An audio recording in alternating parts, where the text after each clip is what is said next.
Well, hello everybody. Welcome to another edition of Rolling the Bones and Around the Cage. I got Grizzly and Pal. Gumshoe guy here, the data miner profiler. Yeah. What's up, Aussie Sue? Hello, Denise. Jeremiah Sutton. Welcome to the show there. Michael Lewis, FDL. Paranormal there. Hello, Catherine. How you doing there? Yolanda, what's shaking and baking? Happy Father's Day. Yes, to everybody, ladies and gentlemen. Yes. Pamela, Aussie Sue. Interesting. So what's going on, Val? Happy Father's Day to you. Happy Father's Day as well. Beautiful, beautiful. 83 degrees, Detroit, Michigan. God bless the veterans downriver, Michigan, downriver, Detroit. Look out for the veterans. Say hello to them. Be thankful of them. Hey, Kelly. Yeah, absolutely. Be thankful. So, yeah, Yolanda, hello there. So, so what do you have in store for us today? Today we have Daniel Perez from California. He is the author of the Bigfoot Times newsletter. I think that's going to be an interesting show, and I think Daniel has a lot to say. Let's bring him on and say hello to Daniel. All right, everybody, let's welcome Daniel. Dan to the show. Welcome, sir. How you doing there? Welcome. I'm doing just fine. Thank you for having me. Oh, it is a pleasure to have you on our show today, sir. Thank you for taking time of your busy day to come along and spend it with us. So, yeah, introduce yourself and tell us a little bit about yourself, if you don't mind. Well, I just turned 60.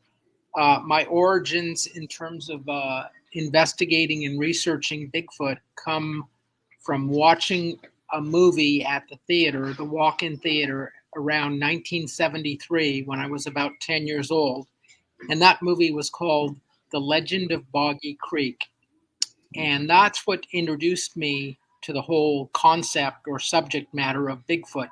Prior to that, I knew nothing of it.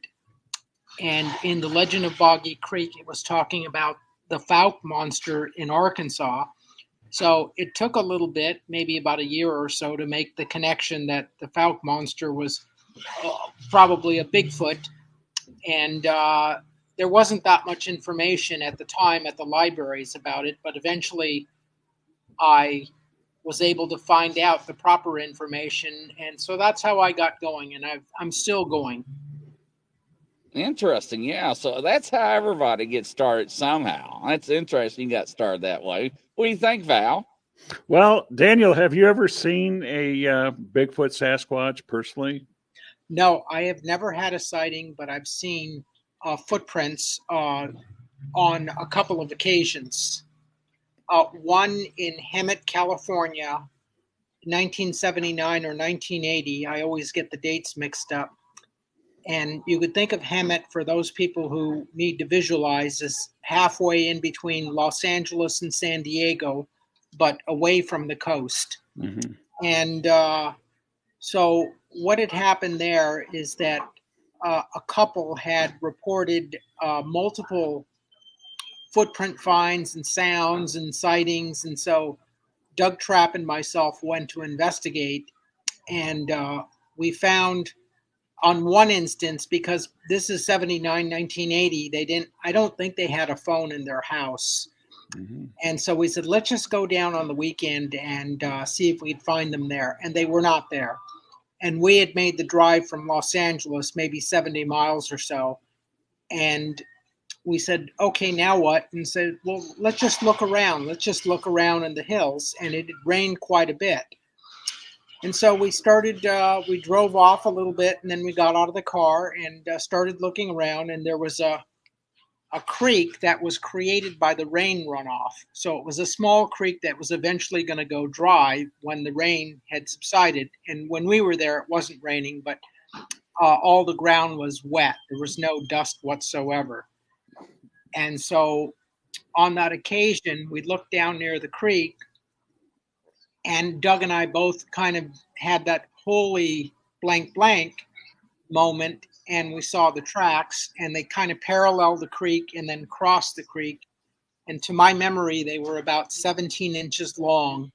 And so we were quite impressed. And he tried to make a plaster of Paris casting, but the plaster of Paris he had in his back trunk was already moist.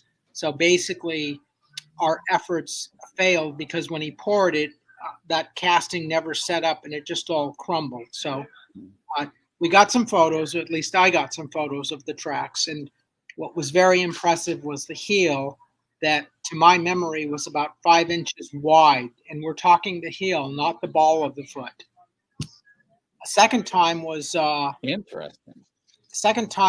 August of 1986 in an area called the Monachi Meadows, which is kind of I believe it's in the Inyo National Forest. And what had happened there was there were some bridge builders making a footbridge over the Kern River for the Pacific Crest Trail. And back then in 1986, CNN was not nearly as big as it was then. And I received a call from them. And by then I was sort of known in the Bigfoot community. They wanted to know if I was going to do anything with this report. And I told them I don't even know about the report. And so they kind of, actually, I think they mailed me like a tear sheet of the news. And so as soon as I got that within days, and as soon as I got it, it stated that the bridge builders had a sighting, and there was about 5 of them. And it scared them so much that they left. They were actually set up there camped in the forest. And they left the area because the thing, whatever was out there, had come in near the camp and they were just petrified. So I got there after the fact. I want to say within maybe 2 weeks after or thereabouts. I remember it was August of 1986. And so I proceeded to do a taped interview with some of the people that were there at a makeshift picnic table they had built out in the woods there. And it was during this taped interview that the guy, I think his name was Russell Pozovich or something like that, he casually mentioned, and it left tracks too. And as soon as I heard that, I just pressed the pause or the stop button on my recorder. And I said, "What did you say?" And he says, "And it left tracks too." And I said, "Well, can we see them right now?" And he says, "Oh yeah, there were right over here." And unfortunately, those tracks were kind of made in a substrate that was kind of a sandy soil. So there wasn't any clear definition, but even by the time I got there, you could see where something had walked. And I think I remember that they said that the prints were about 13 and a half inches long. And so there was no doubt that something had walked there. And so that was the second time that I had seen prints. And so from 79, 80 to 86, I was getting more and more hooked about this whole thing called Bigfoot long before the internet came along. Mm-hmm. And so I had seen with my own eyes these impressions in the ground, and that was telling me that something had left them. And so that kind of added fuel to the fire. And so I continued on with my journey. And it was prior to this that I got in touch with 2 of the greatest Bigfooters that had ever lived in North America, John Green and Renee DeHinden. Mm-hmm. And this was all back in the snail mail days. Mm-hmm. And so they just I happened to purchase their books, and at the back of their books, they had mailing addresses. So I sent letters off to both of them. And surprisingly, I got replies from both of them. And so that is how I developed this relationship as an investigator and researcher and colleague with both Renee and John Green. Mm-hmm. And so that went on until they eventually passed away. Mm-hmm. Mm-hmm. That's very good. That's very good. Now, I know from reading your material, and I'm pretty familiar with your material, you've been in these circles with Bobo Fay and Moneymaker and that group. You've been around a lot of these areas with these people, and I think you reported on a lot of these people in your newsletter. What is the name of that newsletter again that you author? Daniel? The newsletter is called Bigfoot Times. Mhm. And if you just click on bigfoottimes.net on the internet, you could find the newsletter. Mhm. And it is now the longest running Bigfoot newsletter in the world. It's gone over a quarter of a century. We started, of course, 25 years ago, and we're still publishing. We're in our 26th year, and it's actually a print publication that goes out in the postal mail. So it's not a digital newsletter. It's a real paper newsletter with ink on it, and people from all over the world get the newsletter. And I was just working on the address database of the members the other day, and by far the biggest membership comes from Ohio. You would think it would be Washington or Oregon or California.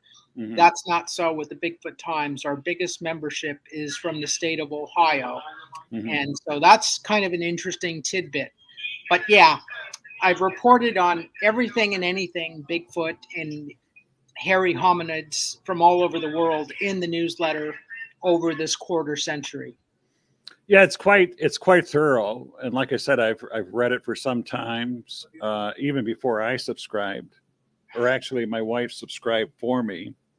Um, and it's interesting that you mention Ohio. I've so many times I see these news articles in the press that list the top 10 states. You've seen those before, Daniel. You've seen those Sure. before, Grizz. The top 10 Yeah. states in the United States. And they come up with all these wonderful, fantastical statistics and stuff. Daniel, as you know, I'm a Bigfoot data miner. If you're familiar with my work, I've done this for 12 years, 12, 13 years. And I'm pretty thorough at what I do. Having gone through over 138,000 reports, I analyze, read these reports, and categorize these in groups and subgroups. And according to, and I'm looking at the paperwork right here, according to my information, I don't care what anybody else says. I could care less. Number one is California. Number two is Michigan. Number three is British Columbia. Number four, Washington. Number five, Ohio. Number six, Oregon. Number seven, Pennsylvania. Number eight, Alaska. Who would tell? Number nine, Texas. Number 10, Tennessee.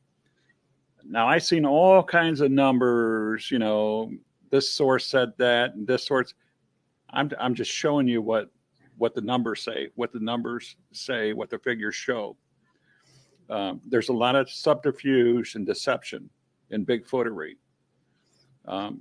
As a former law enforcement officer, I look at this stuff and I see it for what it is. Now, you've been around Moneymaker and Bobo and these guys, and I have no reason to doubt that they are genuine people. These are good people. They see what they see. They report what they report.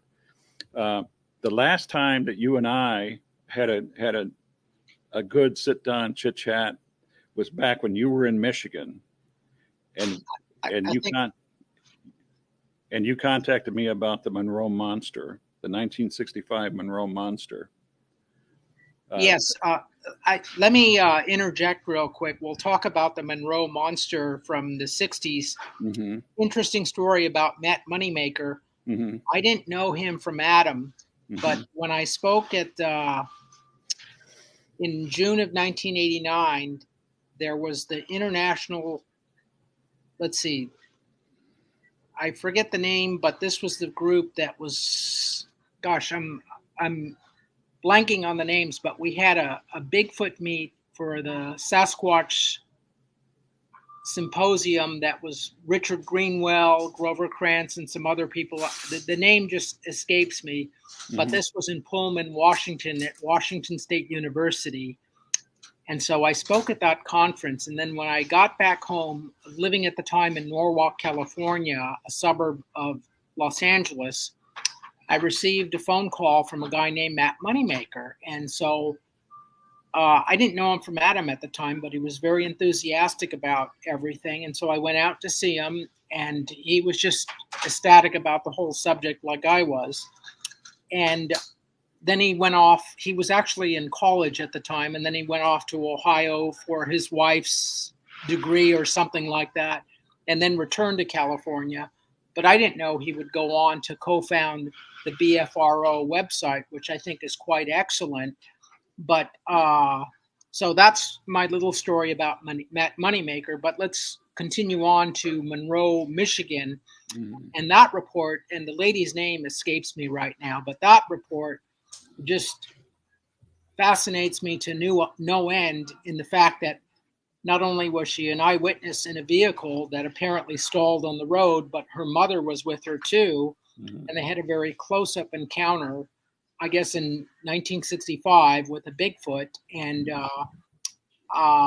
there was a little bit of publicity about this report, and then it kind of disappeared. Apparently, the lady or the teenager at the time received quite a bit of ridicule, and I guess she felt that her best strategy was to just kind of shut her mouth.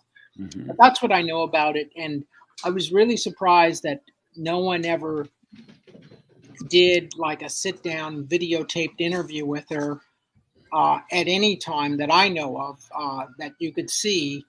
But apparently back then they didn't have the equipment, or the investigative leagues were not in place to do anything like that. Now, I had her son on my Facebook group site for quite a while, and I believe me, I asked him to put me in touch with his mother. Her name was Christine Van Acker. That's her. The pretty 16-year-old girl driving the car on that dark country road in Monroe, Michigan, August 1965. I myself, as a young boy, lived just a few probably a mile away from where this took place. So it really touched a special place in my heart. So let me ask you, did you know about it at the time? I heard about it like everybody else did, but remember 1965, we were talking about they're in the news. They were talking about the Beatles. They were talking about the Vietnam War.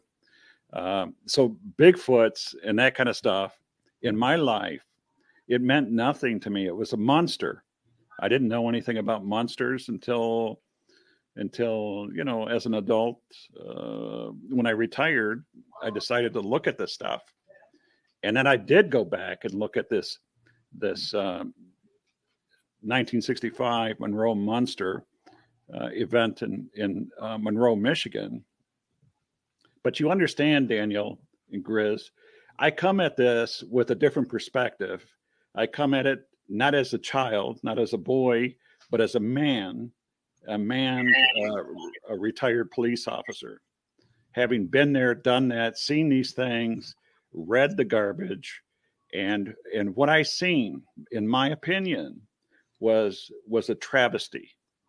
This woman and her mother were scathed. They were flogged in the media, and that ridicule and mockery is something I just absolutely find abhorrent and detestable. You never ever want to treat somebody like that. I don't care if they're right or wrong, but you don't treat people like that. And the idea, we're talking about the 1965 Monroe Monster in Monroe, Michigan. Think about this. Just when you get into the heart of this and the meat of this situation, consider this. During that time, Monroe, the sleepy little town of Monroe, has never had any kind of attention on their lives like this until this happened. All of a sudden, you've got thousands, hundreds of thousands of people coming from all points of Michigan, Ohio, to this sleepy little town, remote area of Frenchtown Township, to look for a monster. The county sheriff didn't know how to deal with this. The people didn't know how to deal with this.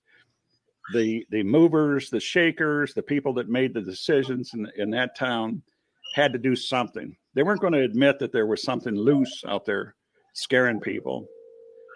So it was just a coincidence, and I don't believe in coincidences, my friend.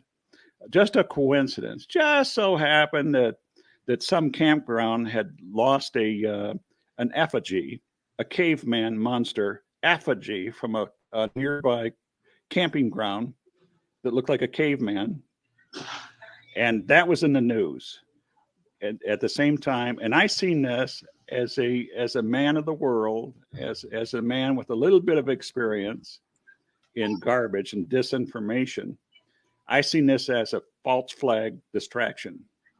Take everybody's eyes off the Monroe monster, the Sasquatch talk, and put it on this theft of this effigy, this caveman.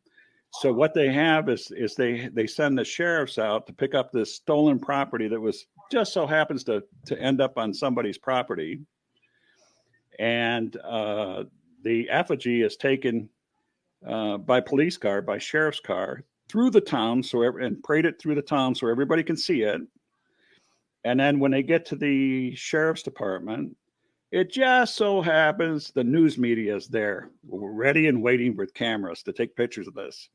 So they got to take pictures of this monster, and it's all laughs and giggles at this point. At some point, this effigy, this monster, escapes custody. Remember, this is stolen property. It's Steve's stolen property. It escapes custody. Nobody knows how. And it ends up at the same place where this Sasquatch came out of the field, allegedly, and attacked this woman, this young girl, 16-year-old. So the joke was, this is all a hoax. This is all a joke. This is all a farce. So the state went so far as saying, okay, if this is true, come in here and take a lie detector test. In 1965, the lie detector test was a instrument that was administered, and it came out of 1910 or 1911 technology. There was a popular radio disc jockey from Ohio that says, you know what, we'll pay for the money for you people, you Van Arkers, to take this lie detector test too. It so happens that the person that administered that test was a credible, it was a credited administrator of these lie detector tests himself, and he was also he also went through the same training as a state police trooper at the time that administered that test. The test that was administered by the state police trooper showed deception with the Van Acker people.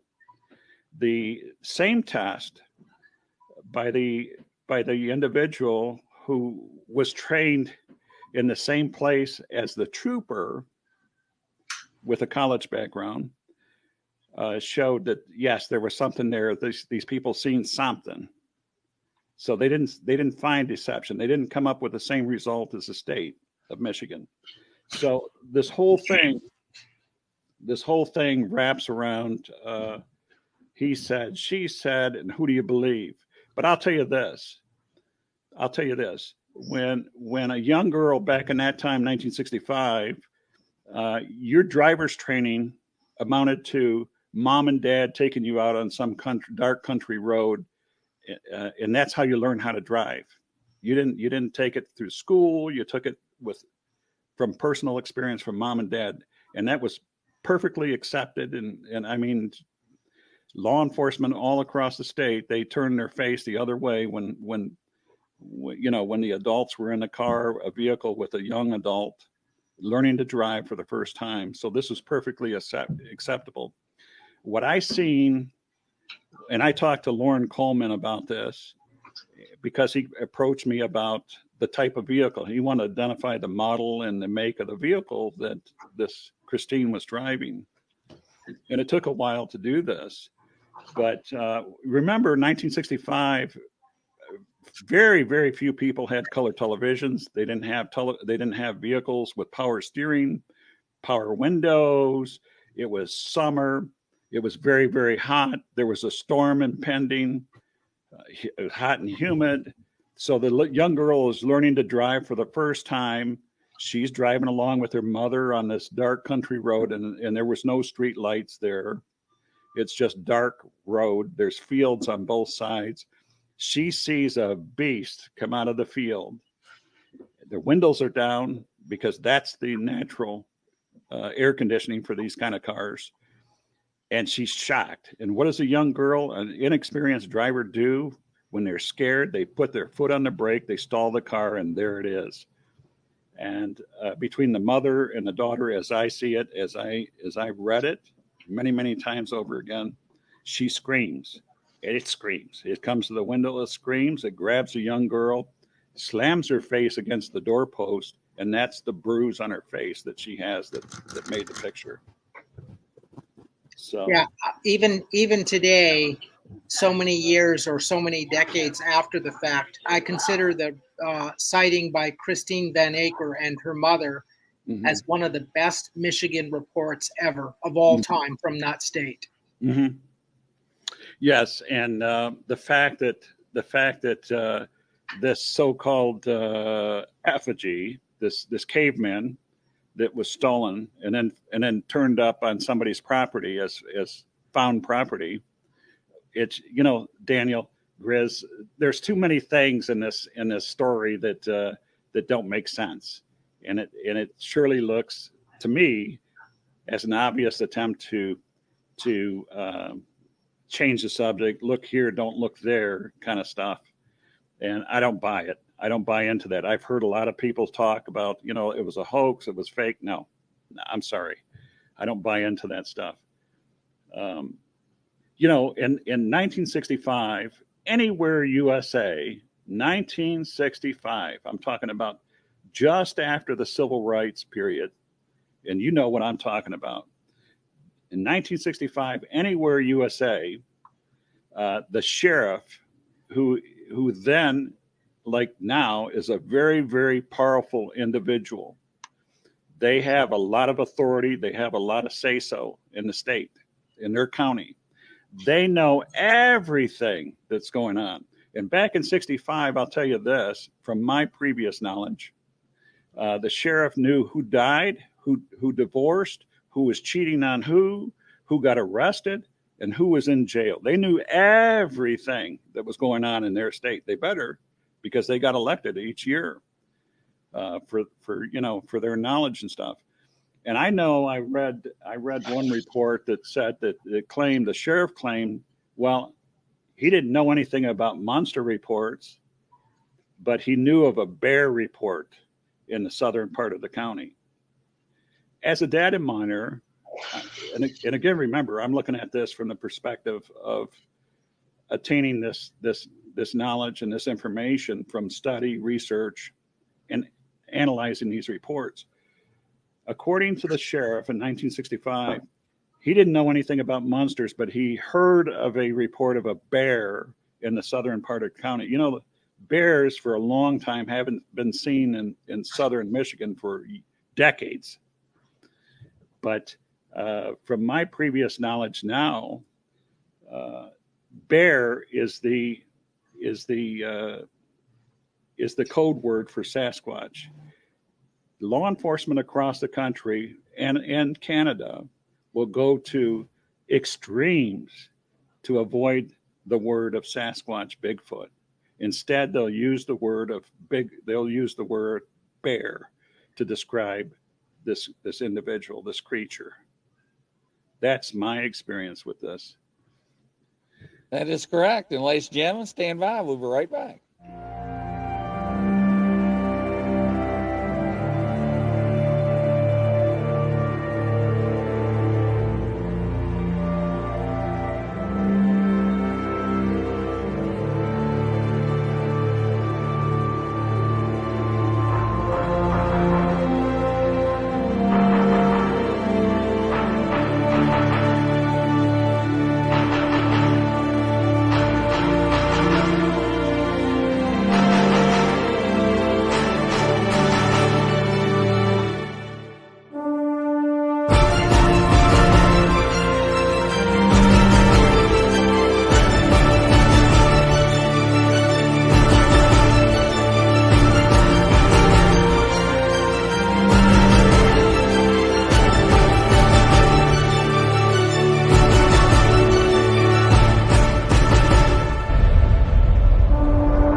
ladies and gentlemen, welcome back. It's another edition of Rolling the Bones Around the Cage. We got Grizz and Val. We got Daniel. Standing Stones. This edition is brought to you by Western Kentucky Bigfoot and Paranormal Investigations, LLC. Thank you, Mr. Wyden, Mr. Don Wyden. Yeah, so very interesting conversation we're having here. We've got a special guest here. So, Val, what do you think about all this? Well, Grizz, the tacit unofficial term for Bigfoot is bears. It's always been that word. It's always been that way. If you research into the earliest wild man reports, that the term bear is always used. Even in more modern reports, some of these reports you'll see somebody reporting they thought they seen a bear until it stood up on two legs and ran like a man. And today, now even authorities will use that word tacitly, and by tacitly, right. I mean it's deception, it's deceit, but it's it is what it is. But well, they got to call it something. They got to call it something without saying that word specifically. Right. Yeah, it's always something. So do we have Daniel here? Yeah, Daniel's back. I'm still here waiting to be questioned. Yeah. So Daniel, what is your opinion on the why do you think the word bear is used in place of Bigfoot, Sasquatch? Why do I think it's just people trying to explain something that is mysterious with something that we know more about? Mm-hmm. Mm-hmm. So, but that really doesn't enter the conversation with me too much. Mm-hmm. Now, excuse me. A lot of times, conversation in Bigfootery turns towards infrasound. Now, I've scoured a lot of your newsletters, and a lot of times in the Bigfoot community, the word infrasound is considered woo. Can you explain to the listening audience what woo is and what your position on that is? Well, I guess woo is in the Bigfoot community a way to explain all these quote unquote supernatural things that are allegedly happening with Bigfoot themselves, like when they say these things are disappearing or whatever, or being lifted by a UFO or whatever the case is. I don't really get into the woo Bigfoot at all. I just am interested in the real biological species that's in North America. For those people who are into the woo Bigfoot, that is not my department. So I just kind of steer clear of that whole avenue. Mm-hmm. And then with regard to infrasound, which let's just call it sounds, there's a gentleman in Washington State by the name of David Ellis who just gave a talk at a Washington State Bigfoot meet.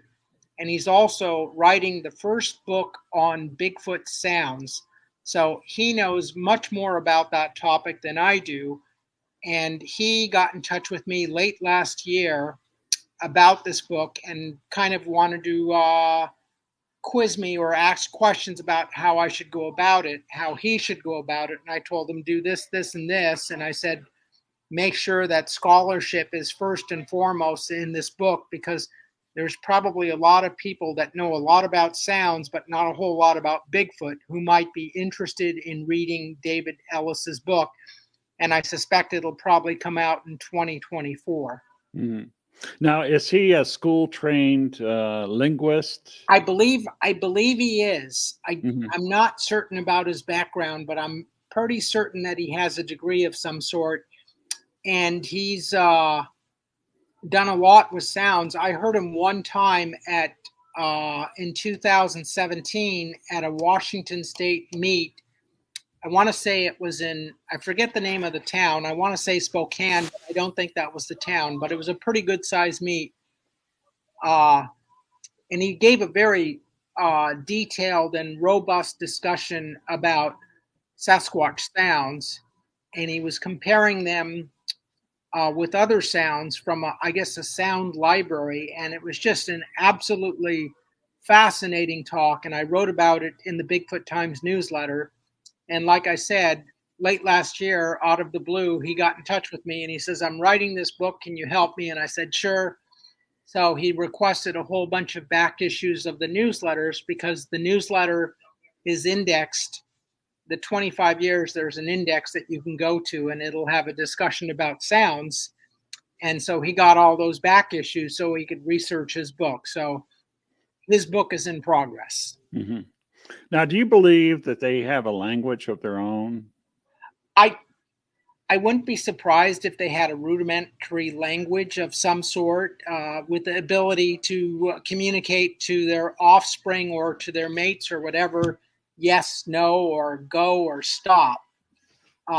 So I often wonder, like, if a Bigfoot in the western United States, say California and Washington, has a certain guttural sound for yes, how would a Sasquatch or a Bigfoot on the East Coast know that that guttural sound for yes is the same? You see, it's not like they have like a dictionary or the World Wide Web like we do, where language is communicated vastly because we're Homo sapiens, we're numerous in number, millions and millions of people. With a Sasquatch, it's not that case. So a yes for a Sasquatch in the Pacific Northwest might not be the same for a Sasquatch in the East Coast, because how are they communicate? They're not looking at Webster's dictionary to find out, like, oh, yes means this in the Pacific Northwest, but in Florida it means something different. They don't know that. So I don't know exactly what's going on with their communication, but for a species to be successful, like a primate, you would suspect that they would have to have some sort of rudimentary language to communicate with their own species. Yeah, very good. I've talked to a gentleman out of Australia, and he's quite informed with Yowies there. Their Bigfoot, Sasquatch, Yowie, and he sent me some interesting information in communication, and that is when they communicate, when they approach a campsite occupied by people, human people, they'll stake a rod, a stick in the ground, indicating how many people, how many individuals, Sasquatch Yowies, are there. And they want to know how many people, human people, are in your campsite. The campers, in turn, reciprocate and put 6 sticks in the ground, indicating there's 6 people in this group here with us. And that seems to satisfy the curiosity of Yowie.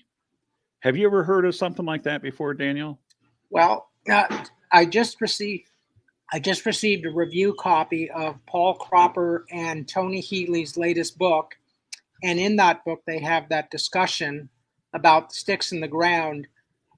Frankly, this is really the first time I've heard about this behavior coming from Yowies. I don't think I've ever heard about this behavior about the North American Bigfoot.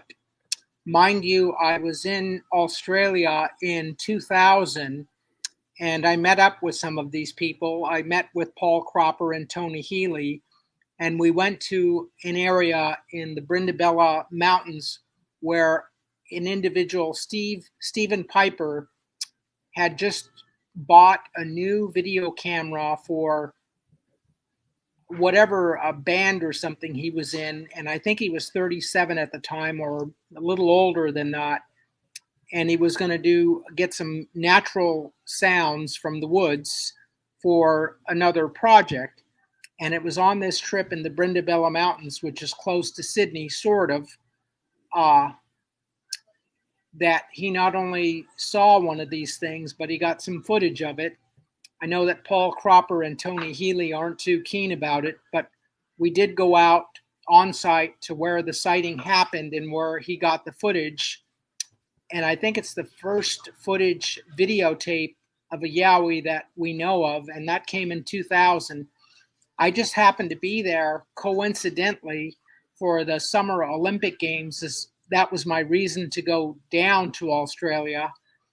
And so when this happened, I think Paul Cropper reached out to me via email. And I said, geez, when I get down there, how about we go see if we could go see the site where this happened and see if we could get the witness there and tell us all about it. And we did this. And I was very impressed by the witness. I spent a day with him, and he did not seem like someone who was just creating a hoax. I think his video now is posted to YouTube, and I guess you could just Google or go on YouTube and put in Stephen Piper and possibly see his video. It's short, about 27 seconds long, but I found it very fascinating. And it looks like a upright, hairy something out in the bush that seems to be compensating on one leg as though there's something wrong with the leg, because it seems like it's dragging the leg, one of the legs. Mm-hmm. So that's what I did when I was in Australia. And so there's no question in my mind that the yowie is out there in Australia. And my first and only time there, I was able to interview some witnesses, and I was very impressed by all that I heard. Well, that's interesting. That's interesting that you would hear the same thing. And quite frankly, when I first heard this, I was amazed at the communication. You know, when we speak about languages and stuff, I've seen reports of people alleging they heard Chinese language, they've heard Spanish language, they've heard Native American tongue from Sasquatches, not only English, but Native American language. And people have conversed back and forth with these individuals. The idea that they would use sticks as symbols to communicate doesn't surprise me one bit, but it was particularly interesting to find out that somebody from Australia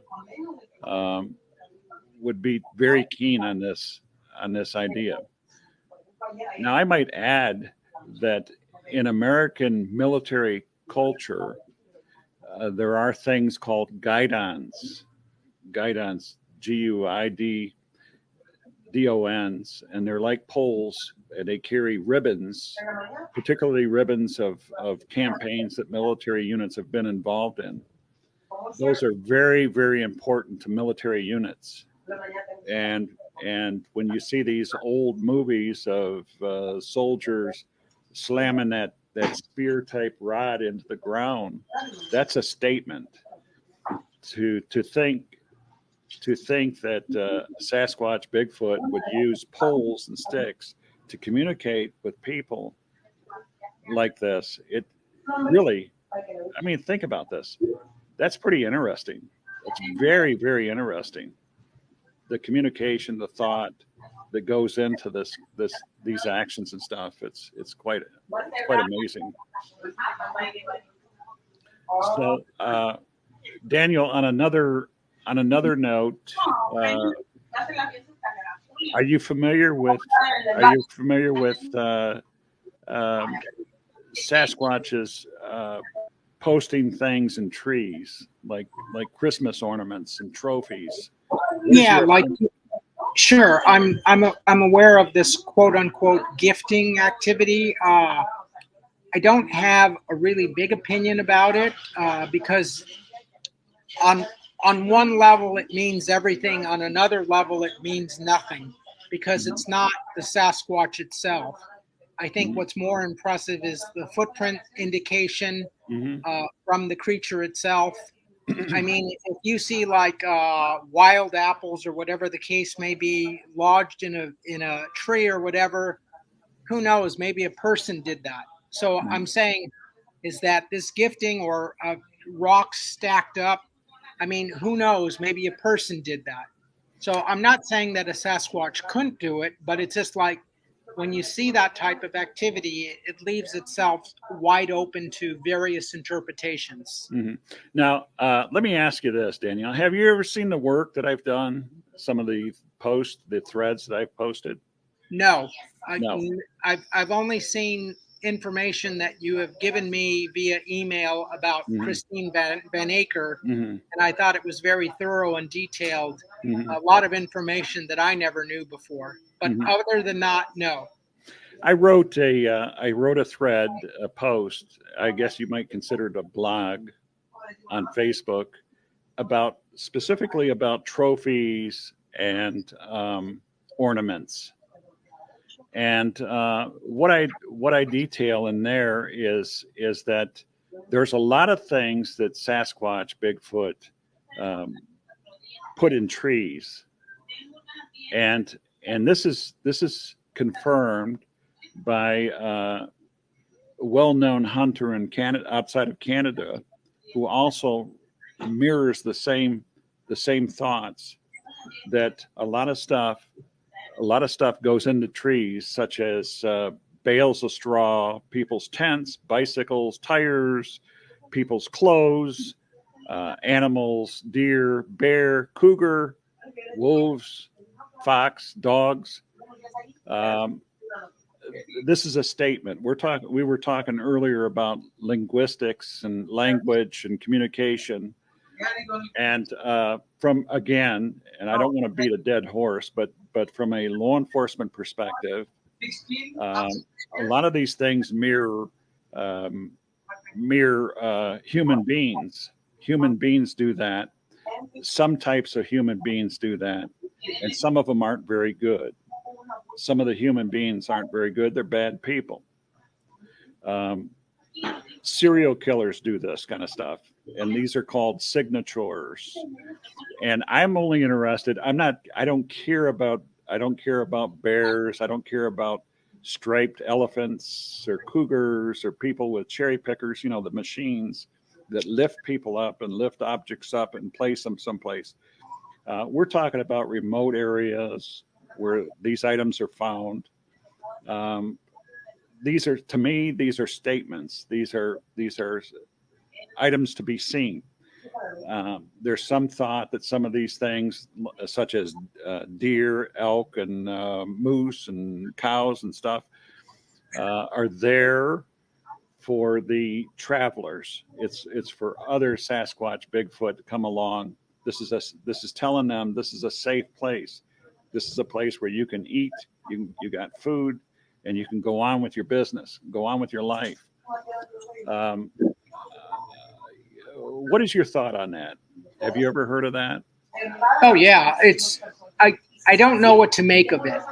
It's like I can't say it's a gray area in my research, but I don't pay a whole lot of attention to it, in the fact that, is it something that a person could have done? And if it is, I'm saying, well, maybe it was a Sasquatch, maybe it wasn't. But if there was a tree, say, with 3 or 4 rocks lodged in it, and there was a clear trackway going right up to it, a very good trackway of a Bigfoot, then I would say absolutely that was a Bigfoot. But if there's just boot prints going up to it, I'm saying, well, maybe this was just a guy hiking that just happened to put a couple of rocks in a tree. Are you familiar with Robert Lindsay? He was a terrific Bigfoot blogger for a lot of years on the internet. I think so. If I'm not mistaken, he's passed away. He might be. I know he wasn't in I think real I've good heard health. the name before. Yeah, he wasn't in real good health a couple of years ago, but very, very. I'm going to tell you something. He was very influential in my earlier review of Bigfoot, Sasquatch, and as a matter of fact, I can honestly say that as a young boy growing up, I never aspired to be a Bigfoot, Sasquatch researcher, data miner. Never entered my mind. The type of work that I did brought me in close quarters to David Pallades, and I contacted him while I was still on the job doing what I did over questions that I had regarding some of the stuff that I found. And my specialty on the job was organized crime. It had nothing to do with Bigfoots, you understand. But that being said, I started looking at these Robert Lindsay blogs and stuff, and some of the stuff in there was just incredible. And I know for a short time he had been lurking on my group site, but I know that he was not in real good health at that point. But one of the things that he had on there that still sticks with me is a hunter, a professional hunter out of Canada. I can't tell you what province it was in Canada, but I guess it was Alberta. I'm looking right now. It was Alberta. And one of the things that the hunter told him was that he needed to get in touch with Robert because he was reading Robert's blogs, and he felt that he needed to tighten up some of the unquestioned or unanswered questions that he had about Bigfoots. In that blog, he mentioned himself that Bigfoot, Sasquatch do go out. You know, in spite of what a lot of people say about Bigfoot, Sasquatch only being out there in the remotest isolated points and places of the earth, that's not true. They thrive and they live right there, right here in the inner cities, on the fringes of inner cities and highly populated places. And they feed off of our dumps, our regional dumps. So they're very well fed. They're cared for. They find security on the fringes. They're very curious about people, about us. And they also put stuff in trees. Just as I explained in this thread that I posted, ornaments and trophies for various reasons. They do this for various reasons. But my question to you is you're out there in California. California gets the most attention, the most media for obvious reasons. Are they dangerous, in your opinion? I don't think they are.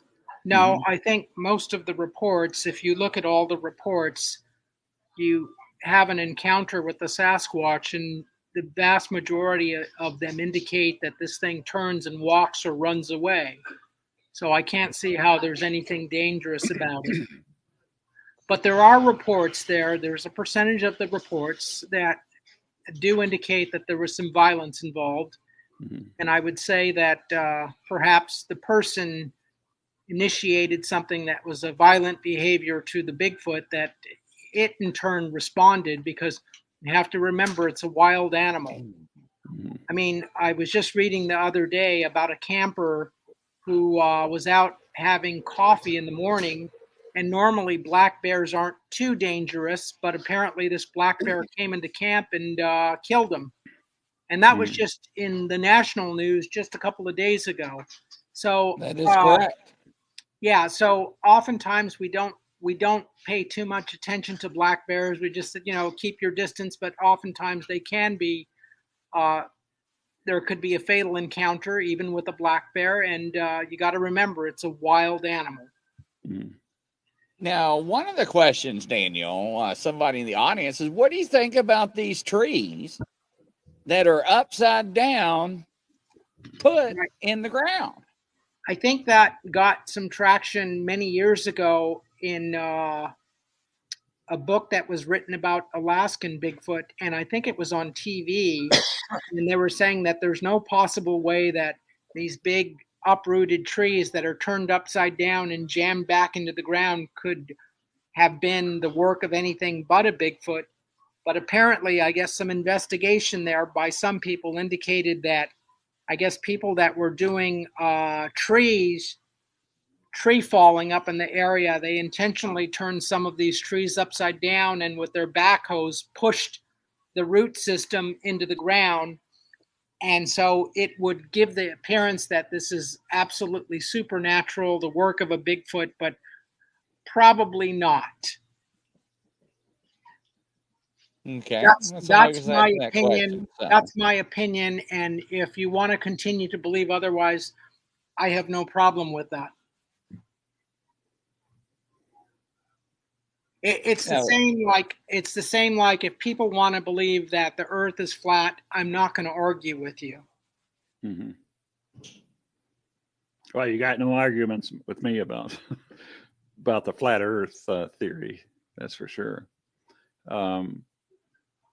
The issue I have with experts is that, especially on social media, is that Daniel, Grizz, everybody wants to be Clouseau. Everyone wants to be a Lieutenant Columbo and solve these mysteries. Everybody wants to be an expert. Everybody wants to be the one to pronounce something a hoax, a fake, and a fraud. When you ask these people who pronounced this to be a fraud or a hoax, the names of the experts are always unnamed or unknown. And what I'm saying is when we look at these things, and a lot of these things, whether it's pictures, footprints, tracks, you have to use a lot of discernment. You have to use your own logic and your own reasoning. But when somebody comes out and pushes the idea that some of these things are fake and fraud and stuff, why is it that nobody knows the name of these experts? And why can nobody share the methodology? I want to know what was the thesis, what was the peer paper, that was written about this. Show me, convince me that this is a fake and a hoax and a fraud before you go out there and run to the keyboard and put this on there. Well, that's some of the issues that I have. I will add something that I heard from a fellow investigator, Peter Gatella, who was pretty well known in the Bigfoot community back in the 70s. Actually, to those people who really follow the topic, he's actually still well known. But he said something to the effect that there are no experts in the Bigfoot field, just people with opinions. Mm-hmm. And even mm-hmm. today, I adhere to that statement because it's very true. Because mm-hmm. as I tell people, we're not studying Sasquatches or Bigfoot. We're studying reports of them. Mm-hmm. Well, that's a very key difference, is that we're not actually studying Bigfoot. We're studying reports about them. Mm-hmm. Anyone who tells you that they have Sasquatch in their crosshairs 24 hours a day is either a fool or a liar. Mm-hmm. Well, that's some strong words, Daniel. Very strong. It is. It is indeed. So I know that in the past I've been called a fraud. Before anybody knows who I am, some of the things that I've said, I can only say that in my lifetime, I have absolutely seen one Bigfoot Sasquatch in Michigan in 2014, almost 2 years to the day when I retired. I've seen some pretty bad things in my life, in my adult life experience, but to wrap my head around and reason with the thought of an 8.5 or 9 foot hairy man in a tree was pretty difficult for me. But when I took a picture of this and it's on my group site, somehow that picture ended up in the UK and it came back to me with at least 4 circles on the ground. And the message was, "Hey Val, there was 4 others crouched down and crawled, laying down in the grass all around you." All I can say is that I took one bite of the apple, and if I ever see another one again, it's too soon. I do know that as a chess player, as a student of strategy and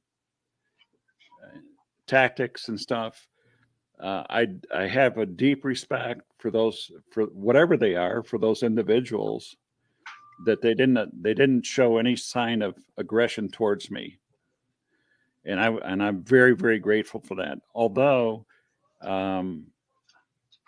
it was difficult thinking about this. It was difficult reasoning with this because all these years, all through my adult life, this has always been a myth. When you're standing in line at a grocery store looking at these fish wrap newspapers about somebody getting pregnant by a Bigfoot and stuff like that, it's a myth. It's a joke. But when you see it in real life, eye to eye, mano to mano, it's real. It's very real. And when they blink their eyes at you, it's real. And I really had a difficult time with it, reasoning with that. I knew for a fact that they're alive, and it sort of hardened my resolve, because all these years we've been lied to and deceived that this is a fake and a myth and stuff like that. And to see it in real life as a live living being, I don't know what it is. When people ask me my opinion of what a Sasquatch, Bigfoot is, I don't know. I always say it's in between a primate and a human being. It's an enigma. It's a mystery. And what do you think, Daniel? About what? What is a Sasquatch? What is a Bigfoot? Oh, everyone has different ideas. I just like to use the broad category that it's a primate. Mm-hmm. And people say, well, it falls into the ape category, and other people say it falls into the people category. Mm-hmm. And the bottom line is, we do not know. There's not one investigator or researcher on the planet who has a definite answer to that. Mm-hmm. And when John Green was living and he did his studies, he did a lot of statistical studies. In his book, Sasquatch, the Apes Among Us, in 1978, he found that based on the reports of eyewitnesses, that almost, I guess, half of them described what they saw as an ape-like entity, and the other half said it was very man-like. And so, there's the coin toss right there. And I said, well, forget about that, because we don't know. We don't have a Sasquatch. No one has collected a Sasquatch yet. I said, why don't you just call it a primate at the present time and just go with that? And I'm happy with that answer. You see, I agree with you, but I disagree that none of us has had a Bigfoot Sasquatch body. I believe that they have been taken. I believe that some circles have had a body. Whether or not you agree with that, that's well, your opinion. I don't agree or disagree on that assertion. It's just that no one has proof that they actually had a body, or a government agency. No one can prove it. And so that's the whole thing about that, is that no one has proof that they have a body in their custody. And in terms of someone killing one, the only report that I know of in North America happened in Canada in 1941.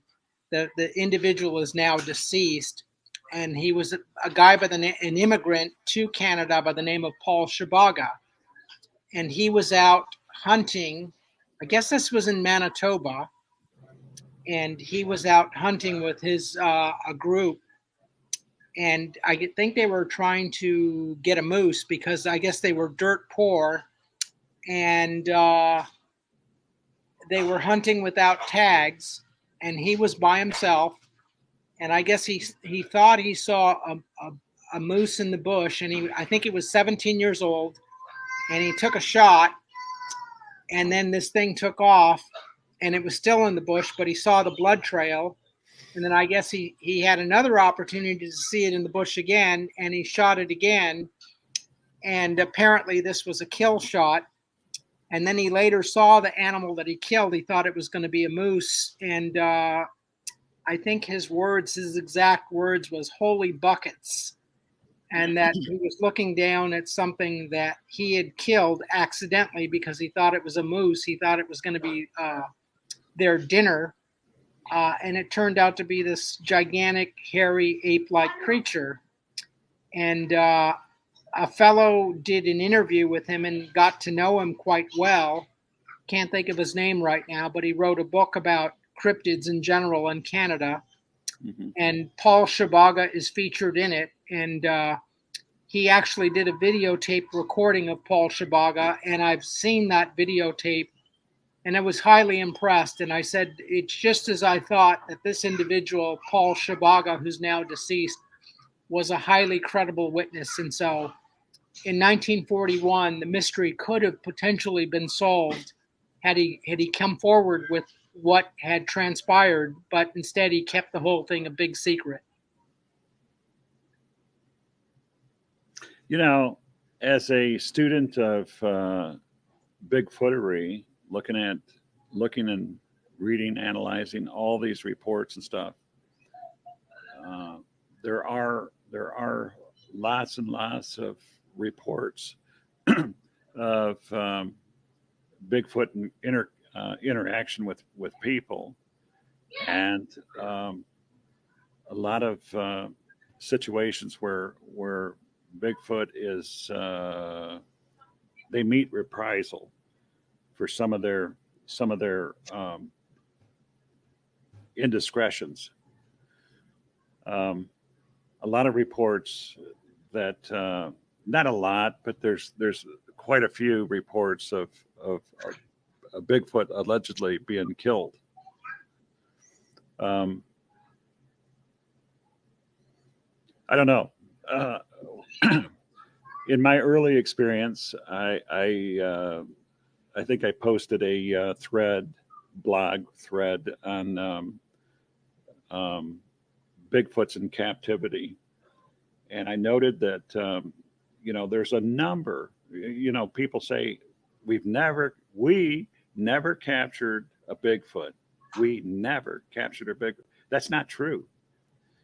All across the country, there's a history. There's a long list of incidents where Bigfoot had been captured. In fact, during the turn of the century, there's a number of events where Bigfoot was taken into custody and placed in jail. They didn't know what these were. They didn't know what kind of people these were. They put them in jail in some of these small towns all across the country, including Canada. And they ended up letting them loose because they either died because the Sasquatch refused to eat what people eat, or they just released them because they couldn't do anything with them, and it scared the other prisoners. Well, there is one report from 1884 from Yale, British Columbia. It's the very famous story of Jacko, mm-hmm. And he was allegedly taken into captivity, and various people, John Green, Rene DeHinden, Tom Steenberg, Barry Blount, and Chris Murphy investigated that report, a historical report. And maybe it happened, maybe it didn't. And the bottom line is, at the end of the story, there's no body to show for, and that it was allegedly shipped off to the United Kingdom or to England, and from there the story goes dry. Mhm. So it's a head scratcher. Mhm. It may have happened, but again, we have no concrete proof that this was in fact the case. John Green, in one of his books, or I guess, indicated that he thought perhaps that maybe it was a fabrication on behalf of the newspaper just to generate readership back at Mhm. the time. But I don't know. I wasn't alive in 1884. It may Mhm. have happened.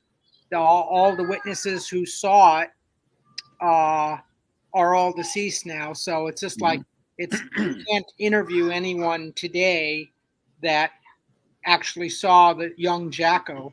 Mhm. But he does fit the description of what you would call or consider a juvenile Bigfoot. Exactly. And interesting about that report, if I recall, and I recall reading that report, that was in Canada, as I recall. Yeah, And Yale, British Columbia. yes, and it was being shipped by rail car. And somehow, as the story goes, it escaped. In Michigan, by contrast, in Michigan, a very, very similar event allegedly occurred on the western part of the state where where a hairy bean, was being shipped by crate, and just so happened that there was a train derailment, and the beast escaped. And it is claimed that the following couple of years there had been reports of this and that occurring. Um, Things very not very nice to people occurring. So I'm thinking that when we talk about uh, people not having one of these in custody, or not having a body and stuff, this has been going on for some time. I think, in my opinion, based on what I see. Um, and let me ask you, while we're on this topic subject, what do you think about the Miller document? Have you seen the Miller document that came out a couple of years ago? No, I'm completely not familiar with the Miller document. What in essence does it say in summary?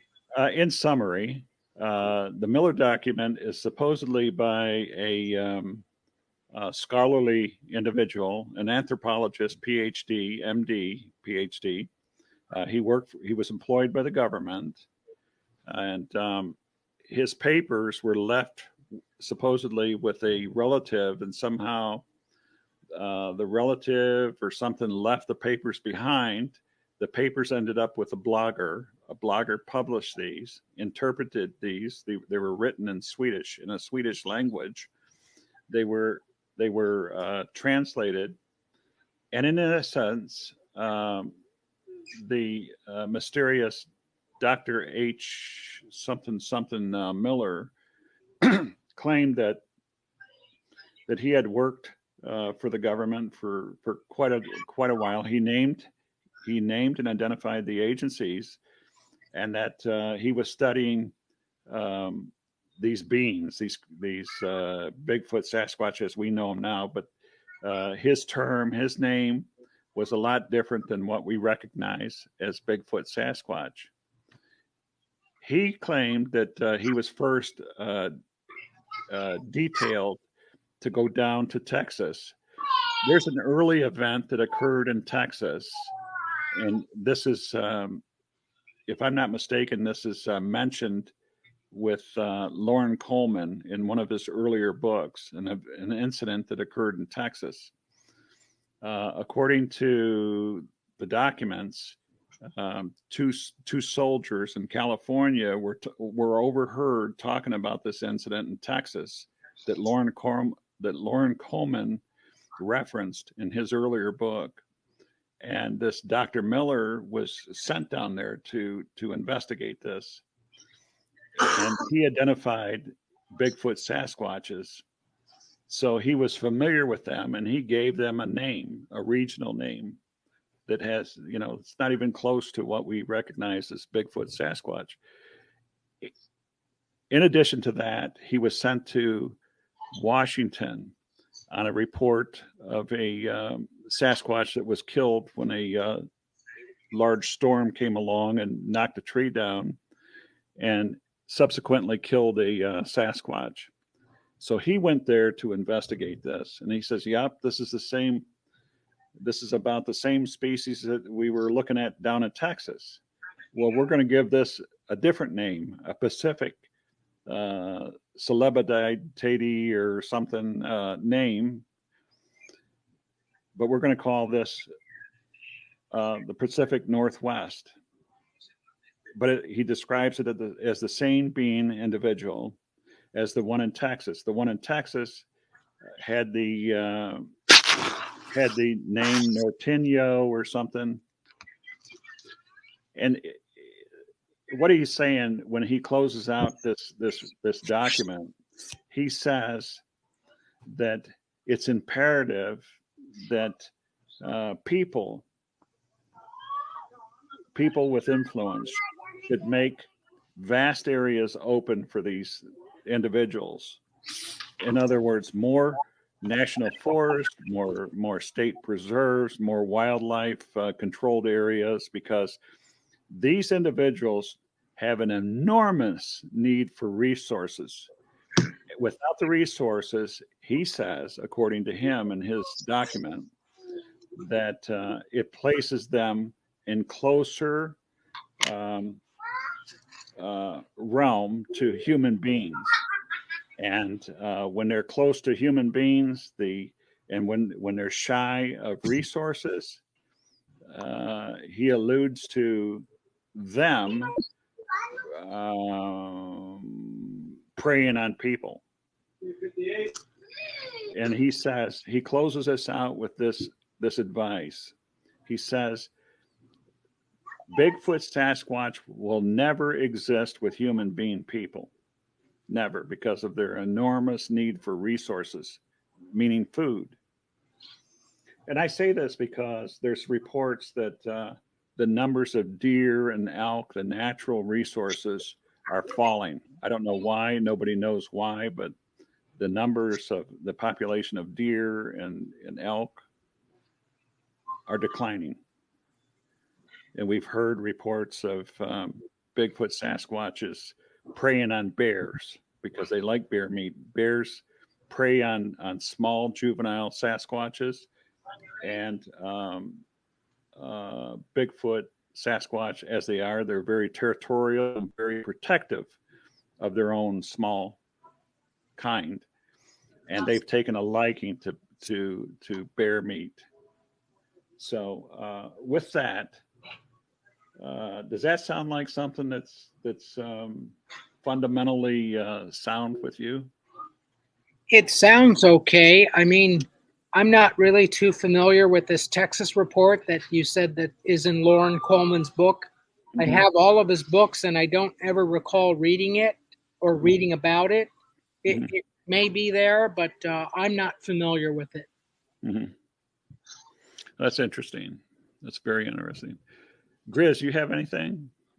No, you actually are answering all my questions. I'm actually answering the questions in the audience as we are continuing the show, because you're all hitting all the key points and everything, and he's actually answering questions as they are asking, so I don't have to ask anything besides that tree.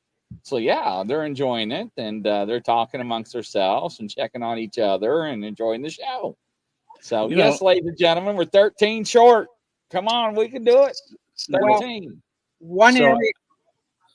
Go ahead, Danielle. One area that we haven't discussed yet is the very famous Patterson-Gimlin film from October of 1967. Mm-hmm. So if you want to ask questions about that, I have a certain degree of expertise on that film, and I've authored a booklet called Bigfoot at Bluff Creek, and I'm currently updating that book, Bigfoot at Bluff Creek, into a more substantial offering for next year. Now, MK Davis has been on the show before, and quite frankly, to be honest, in all transparency, he's a friend of mine, and to me, he's done a wonderful job in breaking down the Patterson Gimlin film, the Patty that we see. Why is it, Daniel? Why is it that there's so many skeptics that have an issue with that? Well, With that I film, think your opinion? possibly there are many skeptics and doubters about that very famous piece of film strip is because it goes against their own beliefs, and therefore that it's a gut reaction. Whether it's real or not is not the point. It goes against their beliefs, and so they shoot it down. So Hmm. I'm okay with that. You know, I'm Hmm. not asking anyone to believe in the Patterson Gimlin film, but it is a piece of evidence. Hmm. So you're not in that skeptic crowd that says, no, that's not, that was a hoax, that was a fraud, that was this or that. Now, I'm of the opinion, having studied the film and the circumstances surrounding it, probably more than anyone else up to this point in 2023, that what you see in that film is a real biological Bigfoot, Hmm. more than likely a female as well. So are One, you in? I wanted to mention M.K. Davis. Mhm. M.K. Davis was the Bigfooter of the year in, I think, December of 2007 in the pages of the Bigfoot Times newsletter, because he did something that no one else had done up to that time, is that he used a technique that he told me was secondary imagery tagging, in which he was able to look at certain frames of the Patterson Gimlin film and see that in a couple of frames before, in a couple of frames before, when you see the subject, that there are portions of the sandbar that you could see where the subject had made footprints.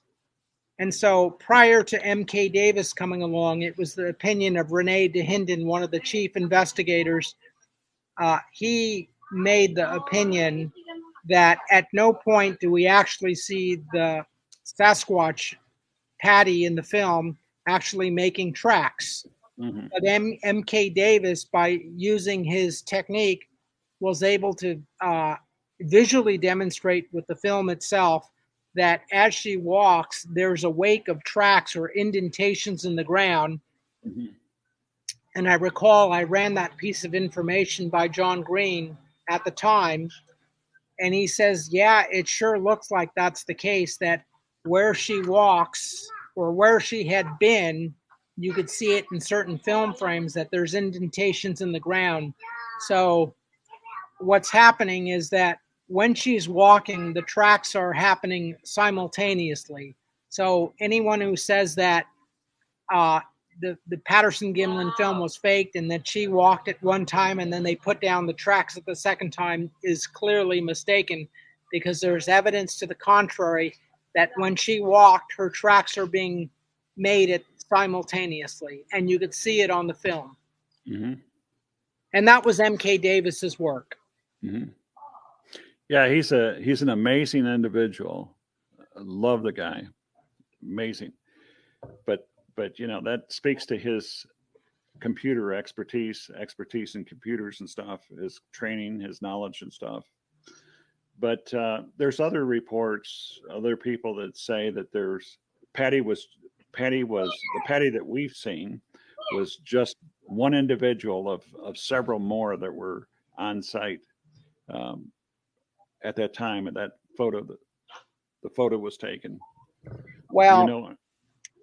the point about that is that what you see on the film is one individual. Mhm. Whether there was others in the woods or whatever, I don't know. But if you go back in time just a little bit, August, September of 1967 on Blue Creek Mountain, which is in Northern California as well, is that Blue Creek Mountain and the Patterson Gimlin film site are separated by air miles, probably maybe 6 miles at best. And In August and September of 67, John Green and Renee DeHinden were there to investigate footprints that were found in that area. And a fellow by the name of Bud Ryerson had phoned them to let them know, and they flew down immediately. And at the time, on Blue Creek Mountain, 15-inch tracks were discovered, as well as a smaller 13-inch track.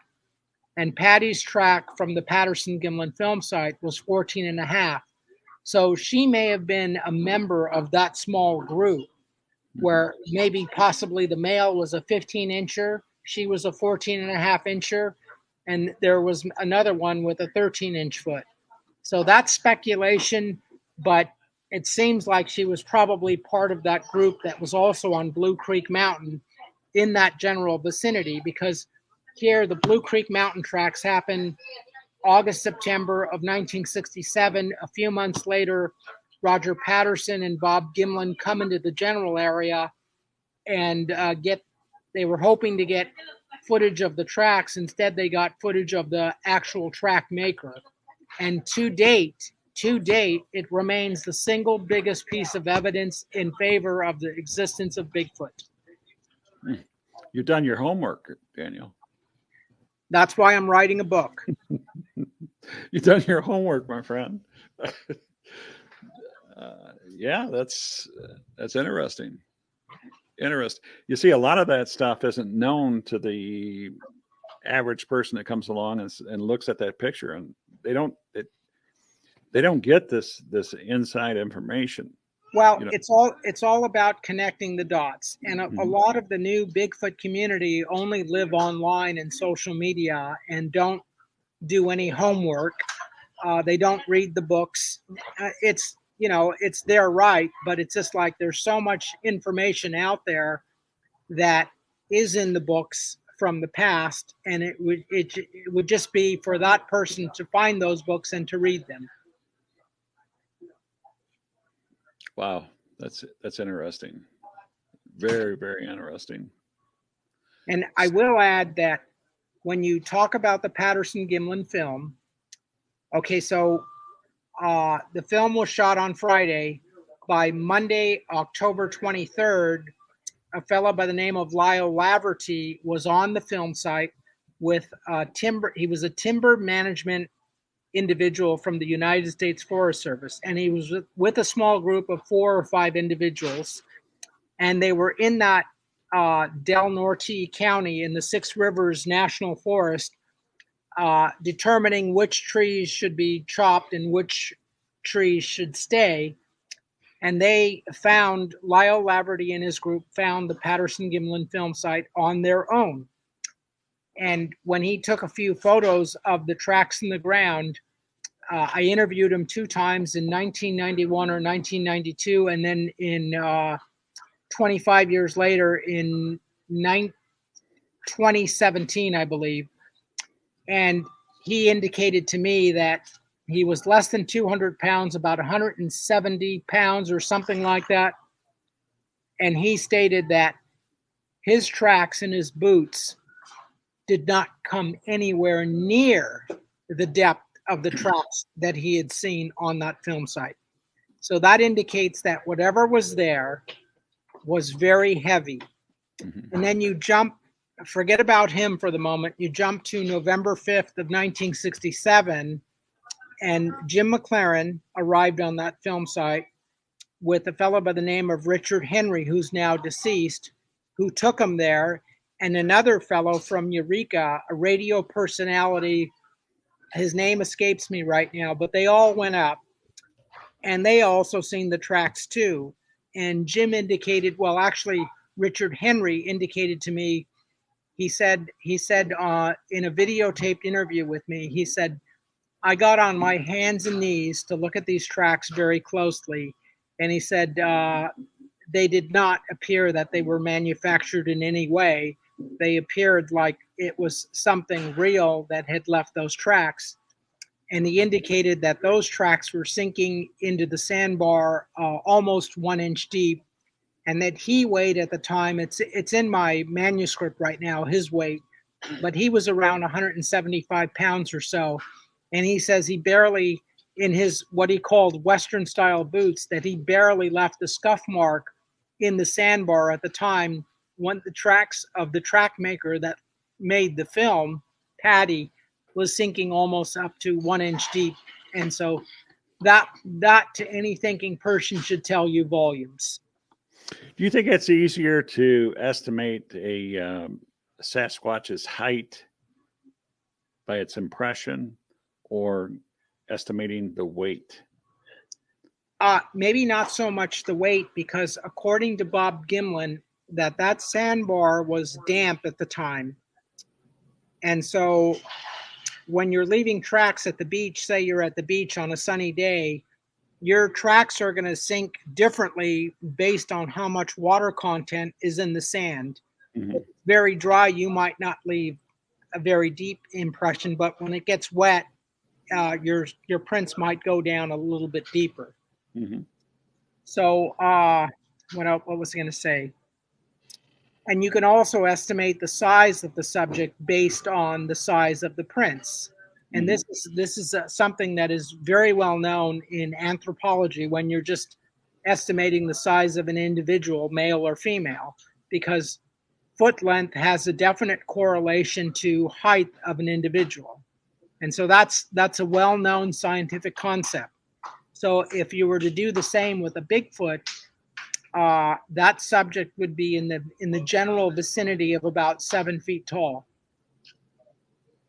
So is that 7 foot tall? Is that what the consensus is about how tall Patty was? Well, the consensus by various people, when John Green was there to do a recreation film, he arrived with Jim McLaren and some other people, and that was on June 5th of 1968.